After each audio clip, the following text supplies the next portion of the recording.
Hi, enjoy listening. By nightfall, the rain had turned into a relentless wall of water, pounding the high perimeter fence of Redgate State Penitentiary, a maximum security prison tucked into the wooded hills of northern Pennsylvania.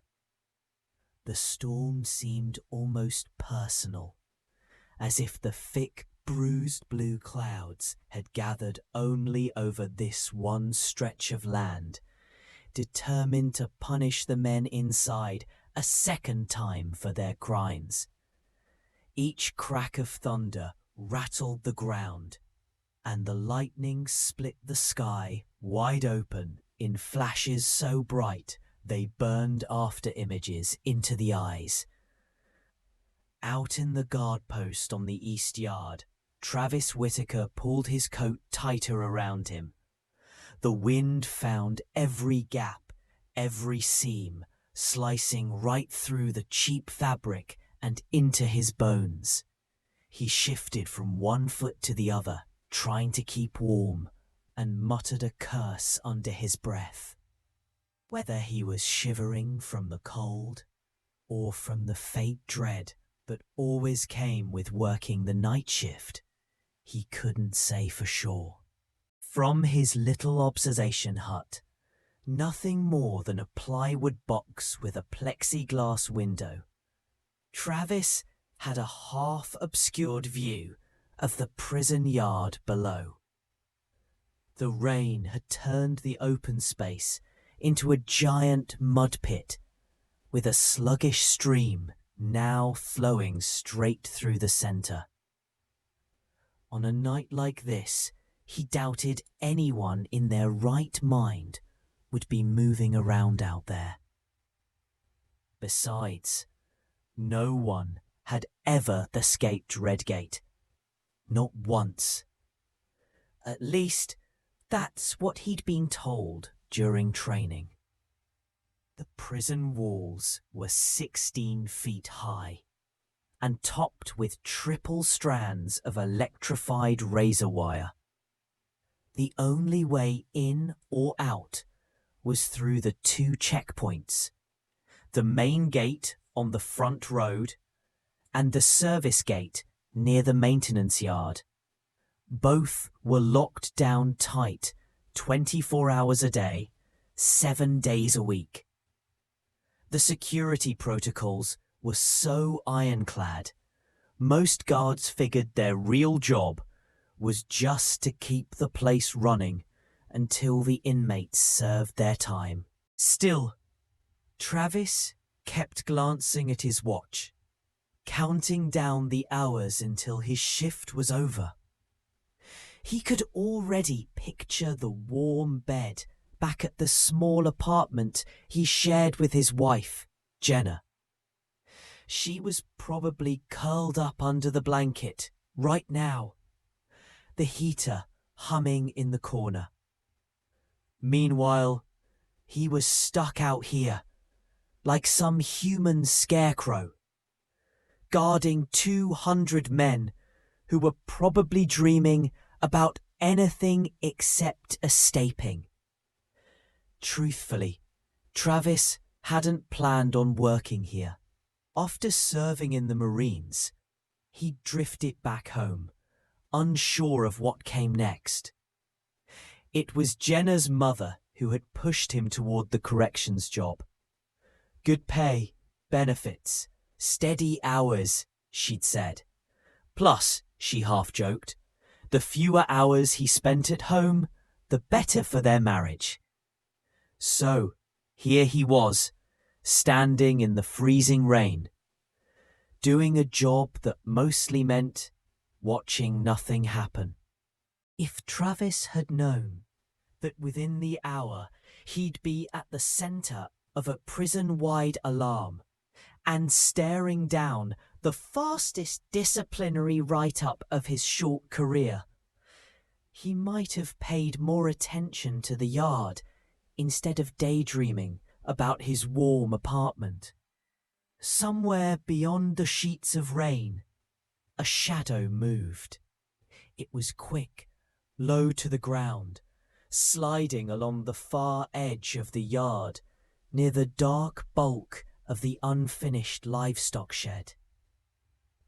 The construction project had been sitting idle for months. A new agricultural program the state kept talking about but never finished funding. The place was a mess of cinder blocks, scaffolding, and half-installed roofing. The perfect place for someone to hide if they wanted to avoid the watchtowers. The figure was wearing prison blues. Travis squinted, unsure if it was a trick of the storm. But then the shadow slipped between stacks of lumber and vanished inside the shed. Whoever it was moved like they'd done this before, deliberate, careful, without any wasted motion. Down in that shed was Daniel Wolf Carver. Nobody in Redgate called him Daniel. Wolf wasn't a nickname he'd chosen, but it had stuck. He was a loner, a man who kept to himself in the yard, barely talking to the other inmates, except when work required it. He didn't gamble, didn't join in fights, didn't even trade for contraband like most did. His world began and ended at the woodworking shop, where he turned out furniture so flawless it could have come from a high-end catalogue. By all accounts, he'd been a solid citizen once. No priors, a decent job, people in town who swore he'd never hurt anyone. Which only made it stranger that he was here on a 15-year stretch for armed robbery and second-degree murder. Half his sentence was already gone. The other half felt like a mountain he'd never climb. But tonight, Daniel Carver wasn't thinking about time served. He wasn't thinking about the storm either. His mind was on something and someone far beyond these walls. 7 years earlier, Daniel Carver's life had looked nothing like it did now. Back then, he lived in a modest 2-bedroom house on the edge of Lockridge, a worn-down town along the Susquehanna River. He worked full-time at Holloway Construction, a company that built prefabricated homes. Daniel wasn't just good at his job. He was the guy they sent to fix other people's mistakes. He had a dog, a pickup truck, and most importantly, his mother, Marion Carver, who had raised him alone since his father's death in a factory accident when Daniel was 12. She wasn't just his mum, she was his anchor. Marion had a wry sense of humour, a sharp tongue, and a stubborn streak that refused to let life break her. Even when money was tight, she found a way to make things work.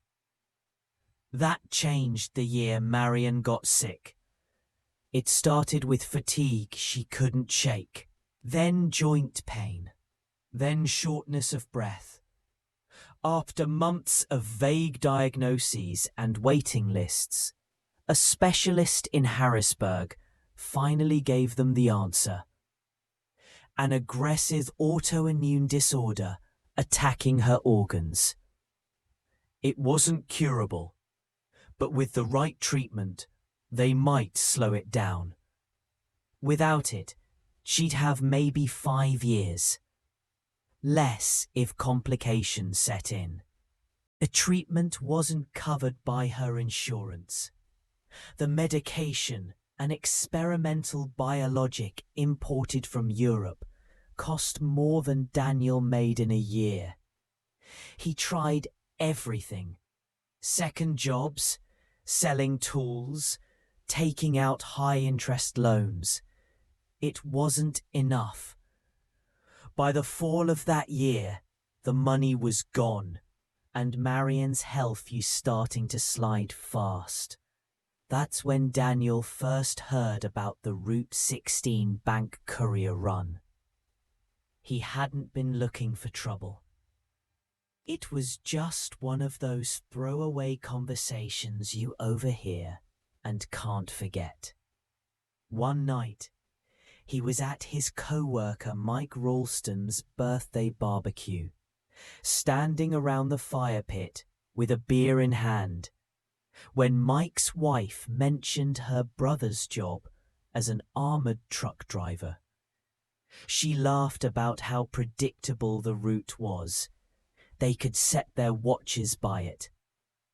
Daniel barely reacted at the time, but the thought lodged in his brain.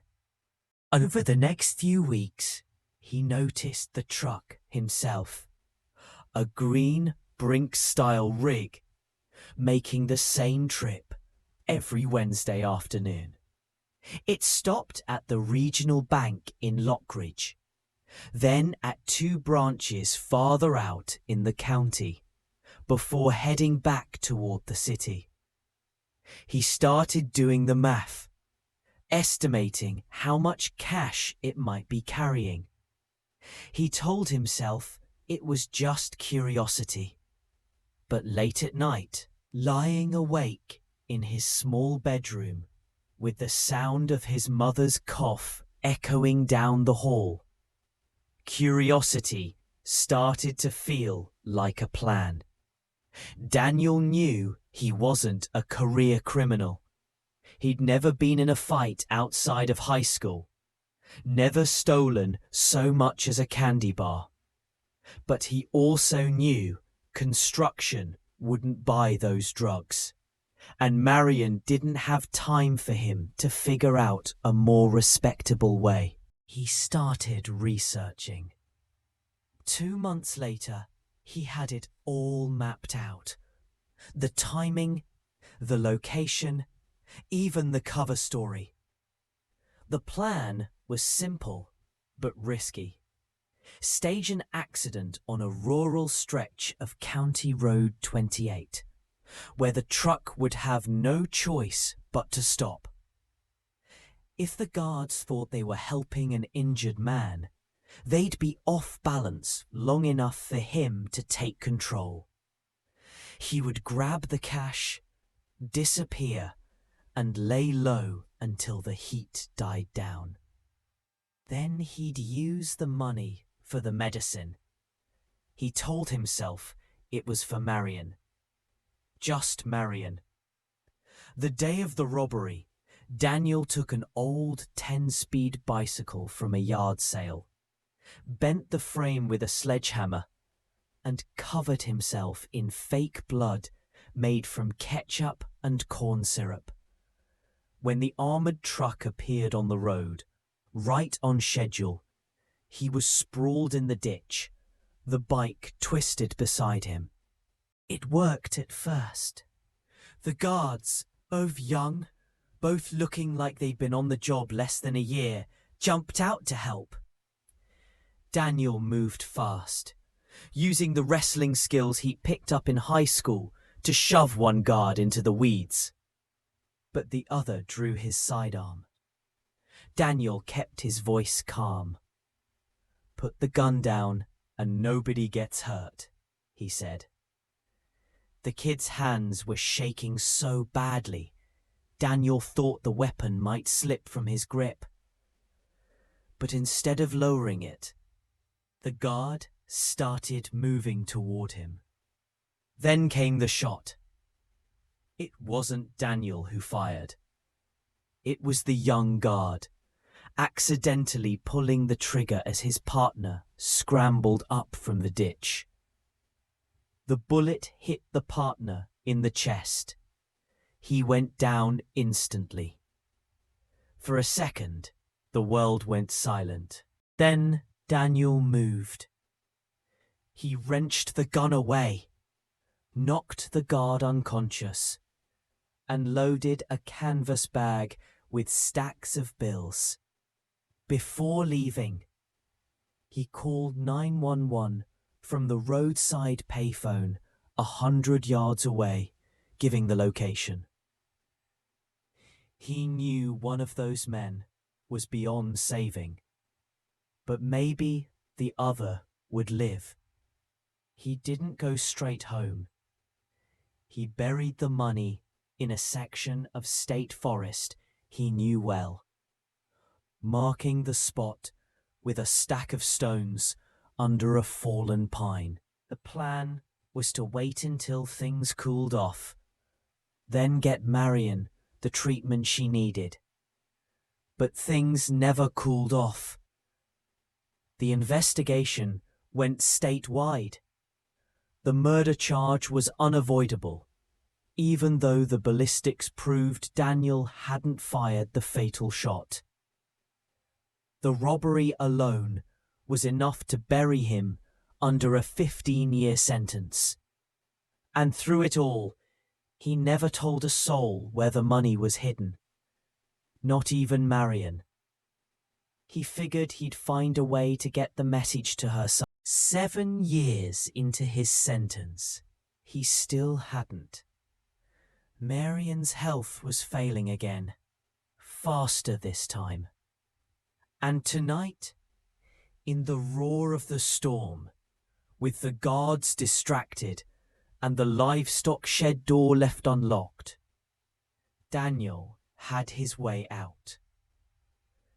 8 years earlier, Daniel Carver had been the kind of man neighbors waved to from their porches without hesitation. He was 31, broad-shouldered from years of construction work, with a quiet confidence that made people trust him before he even spoke. He and his wife, Marissa, lived in a modest 2-bedroom house on the outskirts of Millbrook, a tired Pennsylvania town where everyone knew everyone else's business, but still brought soup if you were sick. Daniel wasn't rich, but he was steady. He paid his bills on time, mowed the lawn every Saturday, and kept the gutters clear before the first snow. If you'd asked, but life, Daniel had learned the hard way, could turn on a dime. It started when Marissa's younger brother, Eli, came back from Florida, broke and half-strung out. Eli had the kind of restless energy that made people uneasy, always talking fast, always looking over his shoulder, as if trouble was on his heels. Daniel had never liked him much, but Marissa was fiercely protective of her brother.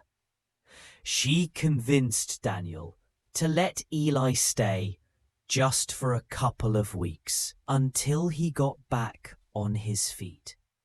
Those weeks turned into months. By that winter, Eli had started bringing strangers by the house at odd hours. Friends, he claimed, though none of them looked like the sort you'd invite to Sunday dinner. Daniel came home from work one evening to find one of them rummaging through the tools in his garage. When he told Eli it had to stop, the younger man just laughed it off. The real trouble came one night in late February, when Eli showed up at the house, pale and jittery, asking Daniel for a ride to pick something up. Against his better judgment, and against the voice in his head telling him to say no, Daniel grabbed his coat and drove. They ended up outside a pawn shop on Main Street, closed for the night. That's when Eli pulled a pistol from his jacket. "What the hell is that?" Daniel had asked, his voice dropping to a low growl. "Relax," Eli said, flashing a crooked grin. "This'll take 5 minutes." 5 minutes turned into the longest night of Daniel's life. Eli forced him to wait in the truck while he went inside. Daniel told himself he could just drive away, but he didn't. He sat there, frozen, watching the rain slide down the windshield until he heard the gunshot. By the time Eli came running back, shoving a duffel bag at him and shouting for him to drive, Daniel knew nothing would ever be the same. The shop owner, a 62-year-old widower named Frank Dillard, died before the ambulance arrived. Daniel's fingerprints were on the truck, on the bag, on the steering wheel. Eli's lawyer painted Daniel as a willing accomplice who'd kept lookout while his brother-in-law executed the robbery. Eli, of course, took a plea deal in exchange for testifying against Daniel. He got 10 years. Daniel got 15. Marissa visited him twice in the county jail before disappearing for good. She filed for divorce 3 months into his sentence. Word around Millbrook was she'd moved to Ohio, remarried, and never looked back. Daniel didn't blame her, but he didn't forgive her either. By the time the rainstorm of tonight's escape had rolled in, Daniel Carver had stopped thinking much about life outside the walls. Most men here either counted the days until release or stopped counting altogether. Daniel had fallen into the second category until 2 weeks ago, when a letter arrived that changed everything. The return address was in Ohio. The handwriting was Marissa's. The letter had been sitting in his cell for hours before Daniel worked up the nerve to open it. It wasn't like he hadn't thought about Marissa over the years. He had, too often, but always at a safe distance in his mind, where she couldn't touch him. Now, her handwriting was right there in front of him. Slanted, neat, familiar. He broke the seal and unfolded the paper. It wasn't long, barely half a page, but each sentence hit like a hammer. "Daniel, I wouldn't write if it wasn't important. Eli's out early. I know you hate me, but you deserve to know. He's been asking about you, and about something he swears you still have. I told him you don't, but he didn't believe me. He's not the same as he was before. He's worse. There's something else. I have a daughter. She's 7. Her name's Lily. Daniel, she's yours, Marissa." He read it 3 times before the words stopped swimming. A daughter, 7 years old. That meant Lily had been born while he was already in Redgate. He didn't even know Marissa had been pregnant when she stopped visiting. And Eli, out already? That shouldn't have been possible. Last Daniel heard, Eli's earliest parole date was still 2 years away. If Eli was looking for him, it wouldn't be for a friendly reunion. Daniel shoved the paper into his mattress seam and lay back on the cot, staring at the ceiling.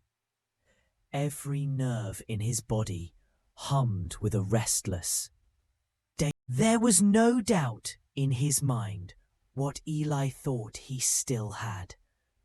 It wasn't much, just a small pouch of diamonds maybe the size of a tangerine, that Eli had stolen the night of the pawn shop robbery.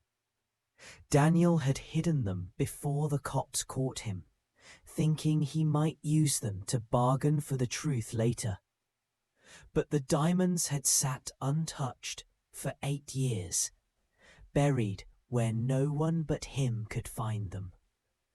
The trouble was, if Eli wanted them, he wouldn't stop with threats. He'd go through Marissa. He'd go through the kid. Daniel pressed the heels of his hands into his eyes until he saw bursts of white. The prison walls felt closer than ever. He'd been surviving here by keeping his head down, doing his time. But this wasn't just about him anymore. If he didn't get out, Eli would find them first. That night, as the rain rattled against the windows of Redgate, Daniel made a decision that would turn the rest of his life into a countdown. He was going to break out. Daniel hit the ground harder than he meant to, rolling into the wet grass outside Redgate's north perimeter. His right shoulder screamed, but the sound of the storm and the distant hum of the guard tower drowned out any groan he made. The wire fence behind him sagged where he'd cut through it, edges bent outward like broken ribs. A sliver of moonlight caught on the slick metal, making it flash like a warning. He didn't have long. His watch, cheap plastic, stolen from the laundry room, told him it was 2:17 a.m. If the routine held, the next patrol would pass this sector at 2:25. That gave him 8 minutes to disappear into the tree line. The rain was cold enough to burn, soaking through his prison-issue jacket in seconds. Mud sucked at his boots, and every few steps he caught his breath, expecting the sharp crack of a rifle behind him. But no shot came. Not yet. He moved fast but low, crouching when the terrain dipped, running when the path opened. The forest on the far side of the perimeter wasn't thick, not yet, but it was enough to hide him if he kept moving. Half a mile in, he stopped under the shadow of a gnarled oak and pulled the pouch from his jacket pocket. It was no bigger than his fist, wrapped in old canvas and heavy with what he'd risked everything for. Not the diamonds, not yet. Inside were the keys to a storage locker 3 counties over, the one where the diamonds actually were. If Eli got to Marissa first, Daniel knew the man wouldn't waste time with words.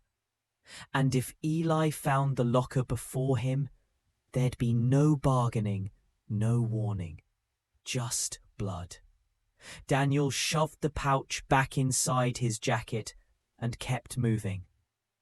By the time he reached the service road that cut through the woods, the rain had turned into a steady curtain. A pickup. Daniel froze, pressed low against the ditch. He didn't know if it was friend, stranger, or someone worse. But the truck slowed, the driver leaning toward the passenger side window. "Get in if you want to stay breathing," the man called, voice muffled by the rain. Daniel hesitated for only a second before yanking the door open. The driver didn't look at him, just kept his eyes on the road and said, "Marissa told me you might need a ride." The pickup smelled faintly of diesel and cigarettes, the kind of scent that stuck to the upholstery, no matter how many years passed. Daniel slammed the door shut, his pulse still racing from the sprint through the rain. The man behind the wheel was in his 40s, heavy-set, with a beard that hadn't seen a razor in a week. A baseball cap shadowed his eyes, but Daniel noticed the thin white scar running from his temple down to his jaw. "You've got a name?" Daniel asked, watching the man's hands on the wheel. "Russ," he said flatly. "She said you'd know what to do with the keys." Orissa. She'd planned ahead. But if she trusted Russ, Daniel wasn't sure he did. The guy didn't have the posture of a good Samaritan. His knuckles were rough, a small tattoo disappearing under his sleeve, a single playing card, the ace of spades. Russ kept the truck steady despite the slick road, wipers working overtime. "You're gonna want to keep your head down," he said. "There's a black SUV been parked off Route 19 for the last hour. I drove past it twice. Same two guys inside. Didn't look like cops. Eli." Daniel didn't say the name out loud. They drove in silence for a while, rain drumming on the roof. The heater coughed out warm air, but Daniel couldn't shake the tension crawling along his spine. "What's in the locker?" Russ asked, casually, eyes on the road. Daniel gave him the same answer he'd given everyone for the past 2 years. The one that was true enough to sound believable. "Evidence. Something worth more than either of us can carry." Russ smirked. "So, diamonds."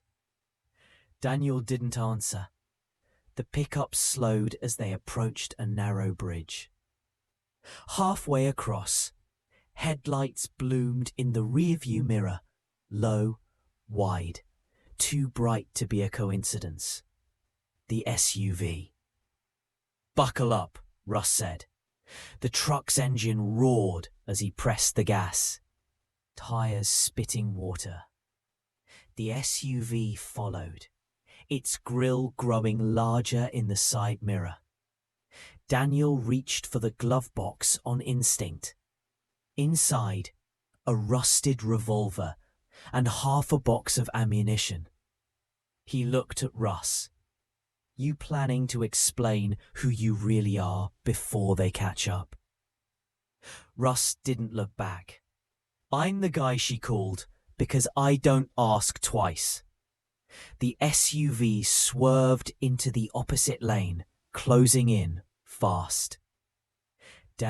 The SUV's headlights blazed in the side mirror, too close now for comfort. Daniel gripped the revolver, the weight cold and unfamiliar in his hand. Russ swerved the pickup hard into a curve, tires shrieking over wet asphalt. The wipers were a frantic metronome, smearing rain into streaks across the windshield. "They're not backing off," Daniel said, eyes darting between the mirror and the road ahead. "They won't," Russ replied. "You've got something they want, and they don't play fair." The road narrowed into a tunnel of pine, their branches heavy with water, drooping over the shoulder.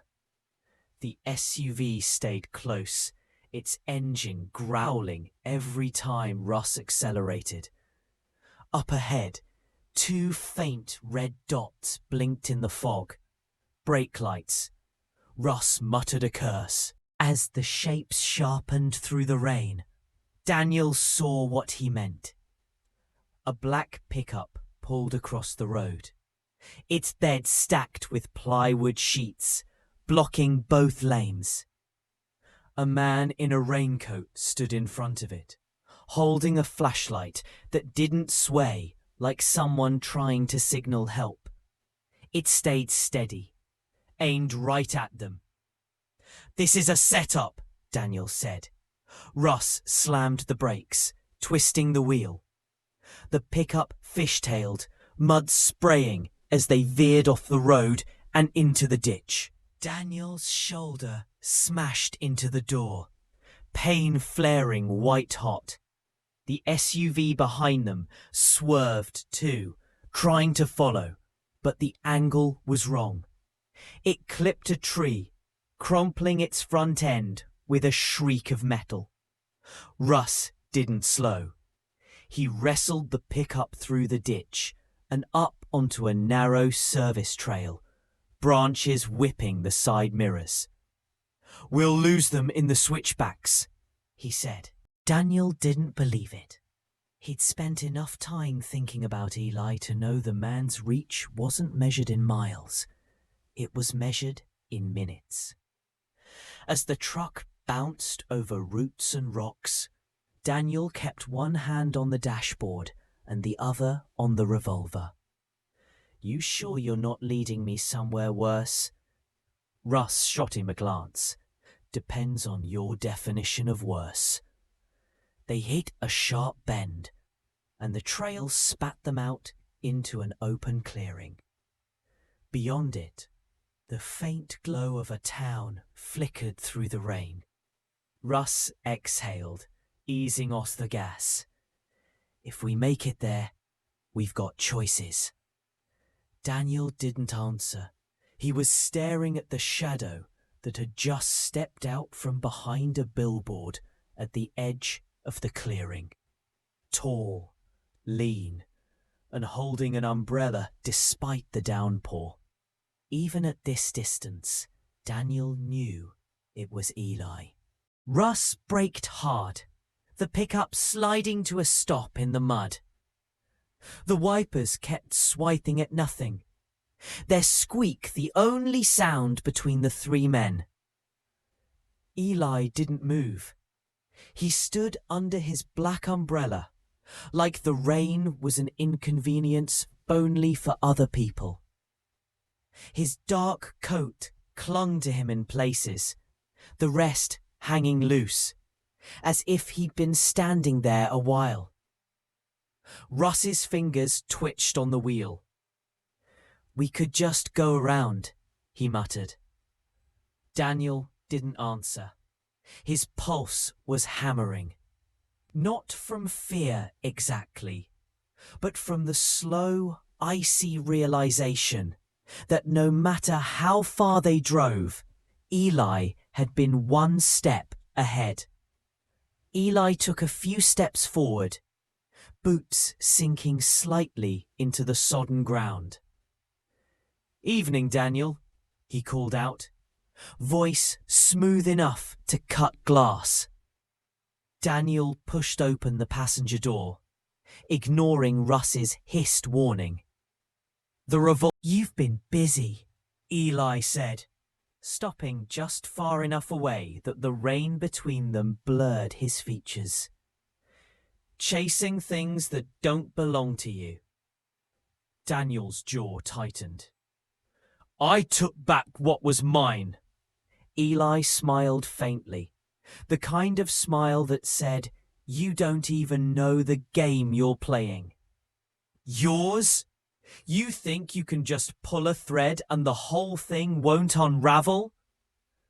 Russ got out too, staying a few paces back. "Eli," he said carefully, "nobody needs to get hurt.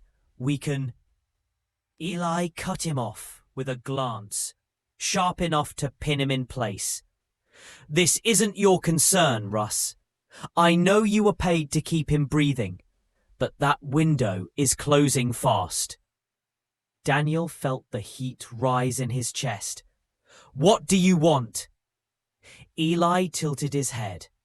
"The case. You hand it over, you walk away breathing. Simple."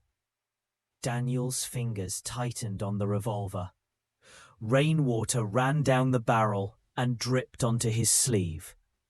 "And if I don't—" Eli's smile didn't fade, but his voice dropped just enough to make the air colder. Then you've just made me responsible for cleaning up a much bigger mess. Somewhere behind them, an engine started, deep, throaty, and close. Daniel didn't turn, but he felt Russ tense. Whoever it was, they weren't here to negotiate.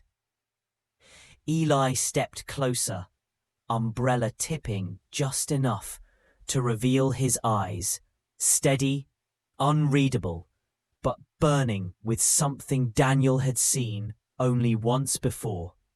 Last chance, Eli said.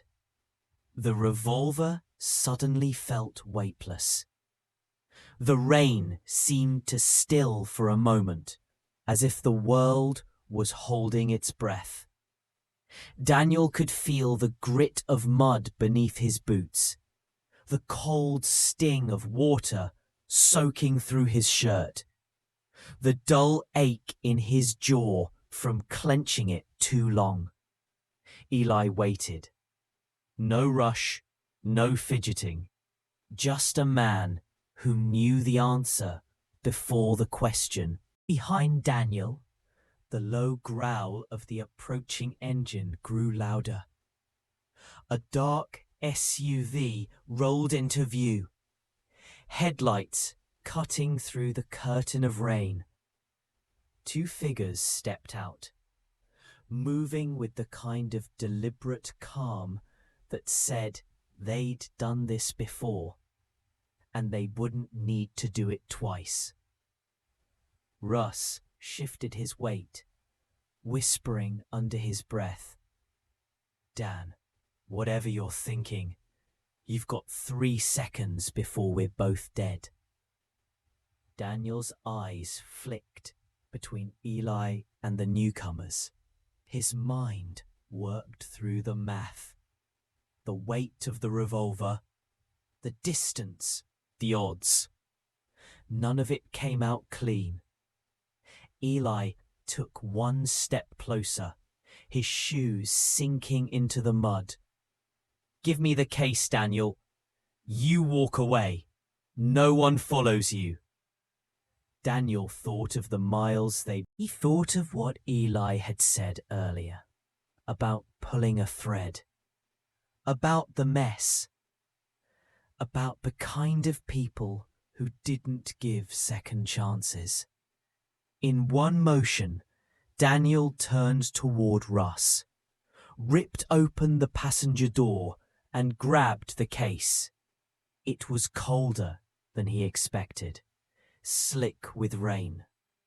Then, instead of handing it over, he hurled it into the flooded ditch by the road. The splash was louder than it should have been. Eli's eyes narrowed, and the men by the SUV tensed. Daniel raised the revolver, not aiming at Eli, but at the SUV's front tire. Nobody gets it, he said, voice flat. Not you, not them. This ends here. Eli didn't move for a long, measured second. Then, with a quiet breath, he closed his umbrella. Rain plastered his hair to his forehead. You just made a very short list, Daniel. The men from the SUV started forward, but Eli held up a hand. No, let him go. Russ stared like he hadn't heard right. What? Eli stepped back, his voice almost drowned by the rain. Sometimes, it's more interesting to watch a man dig his own grave than to put him in it yourself. Daniel didn't lower the revolver until the SUV backed away, and the red glow of its tail lights disappeared down the road. Only then did he feel the weight return, to his arm, to his chest, to everything. Russ climbed in, slammed the door, and started the truck without a word. They drove on, the storm chasing them into the dark. And Daniel knew Eli's promise wasn't a threat. It was a schedule. If you like the story, I would be very happy to have your support. Click the thumbs up. And to not miss new stories, subscribe and click on the bell. Thank you from the bottom of my heart, and all the best.